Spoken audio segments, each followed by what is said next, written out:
So another question for me is, I am reassured by the fact that we are putting in place measures to help students, the ones who we will rebuild our future in our country. So, but we are still facing, we're forgetting some behind. International students in Canada contributed an estimated 21.6 billion to Canada's GDP and supported almost 170,000 jobs for Canada's middle class. Can the minister confirm that measures will be put in place in order to support international students who will also play an important role in relaunching our economy? The Honourable Minister. I thank the member Oui, for... Oh, c'est moi. Monsieur le Président. Mr. Speaker. Je m'excuse, nous avons... I'm sorry, we have a point of order. Mr. Reyes. Yes, Mr. Reyes. From 2:23, I lost all signal, all sound. I tried to indicate my problem to you. I was completely cut off from the call, from this virtual sitting. I've just been reconnected by technical services, and I'd like to congratulate them on the speed of their intervention to help me out. But I'd like to know whether in situations like this, what provision is made so that I can have access to what has been said, to everything I've missed, the questions and answers, because I'm here with 176 other members currently because we're interested in what's going on, and I'd like to have answers from ministers. I'm sure relevant questions were asked by opposition members.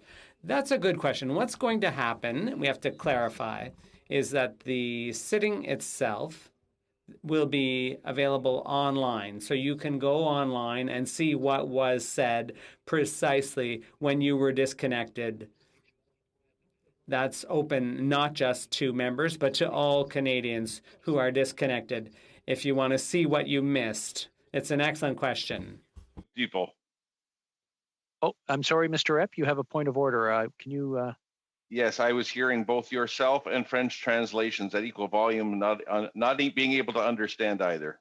Okay, very good. That was one of the issues that came up when we were first starting off, was the translation was going to be an issue, and it was the overlay like that. So we're still working on it. We got most of it cleared up, but it's something that is coming down. Basically, I was explaining to Mr. Reyes that if you've missed anything along the way, what Canadians can do, including all members of Parliament, is going online and seeing exactly where you were cut out and what you've missed, and actually listen in and hear what was said and how it was said.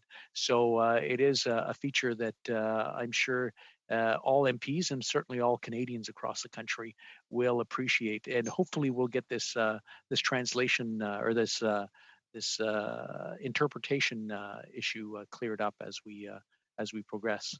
So we'll continue. Merci, we have another point of order. Merci, Monsieur le Président. Thank you, Mr. Speaker. Monsieur Reyes, and then we'll come back to you. Monsieur Reyes. Mr. Reyes.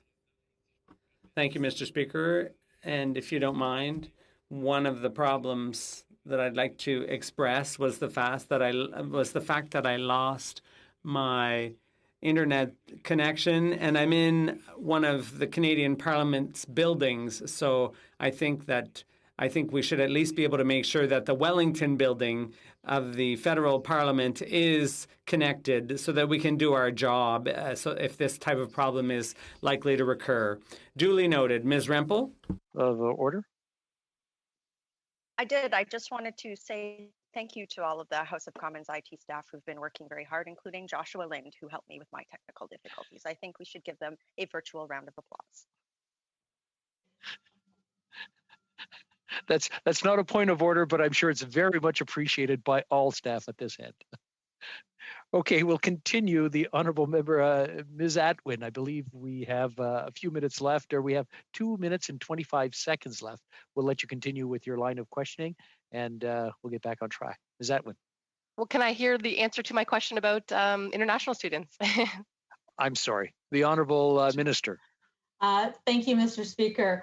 Through you to the member, I can assure you that we're looking at a number of different ways to support international students. We value their contributions they make to our country in a number of different ways. International students, if they meet the criteria, are eligible for the CERB. And we've actually taken steps to relax the requirement or the restriction put on international students in terms of how many hours they can work when classes are in session. This is particularly important to international students who work in healthcare sector and can now contribute as essential workers to this crisis. Ms. Atwin,